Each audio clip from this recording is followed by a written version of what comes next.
Благодарам на репликата, почитувана колежки.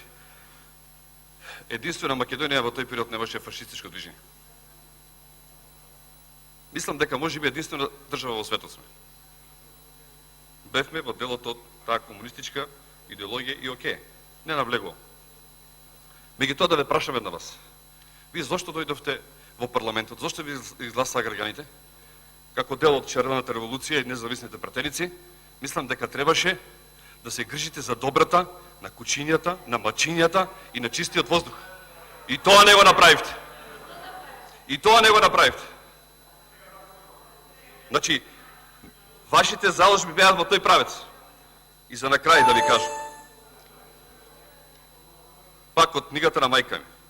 Возрастна жена, поминала многу во животот, така ќе каже.